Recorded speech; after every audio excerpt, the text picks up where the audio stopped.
बिस्मिल्लाहिर्रहमानिर्रहीम। अस्सलामु अलैकुम वरहमतुल्लाहि वबरकातुहू। इस वीडियो में हम बयान करेंगे वज़ू के फ़राइज़ के बारे में और गुस्ल के फ़राइज़ के बारे में कि वज़ू में कितने फ़राइज़ हैं और कौन कौन से हैं, और गुस्ल के कितने फ़राइज़ हैं और कौन कौन से हैं।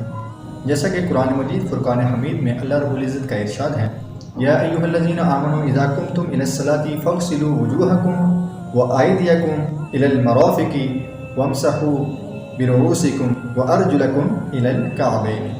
ऐ ईमान वालो, जब तुम नमाज के लिए खड़े होने लगो तो अपने चेहरों को धो लो और अपने हाथ कोहनियों तक धो लो, सर का मसा करो और अपने पाँव टखनों समेत धो लो। वज़ू के 4 फ़ायदे हैं। द फर्स्ट वन इज़ अपने चेहरे को धोना, यानी अपने फेस को धोना, और इसकी हद है सर के बालों से लेकर थोड़ी के नीचे तक धोना और एक कान की लो से लेकर दूसरे कान की लो तक धोना। द सेकेंड वन इज़ अपने हाथों को कोहनियों समेत धोना, यानी अपने हाथों को एल्बो तक धोना। The third one is sir का मसा करना, ठीक है, चौथाई सर का मसा करना फ़र्ज है।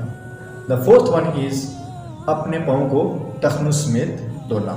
और नेक्स्ट चलते हैं गुस्ल के फ़राइज़ की जानब। गुस्ल के 3 फ़राइज़ हैं। द फर्स्ट वन इज़ कुल्ली करना।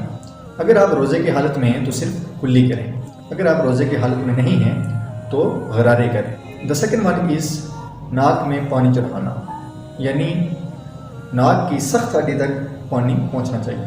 द थर्ड वन इज़ पूरे जिस्म पर पानी डालना, यानी अपने पूरे जिस्म को गीला करना, कोई भी जगह खुश्क ना रहे।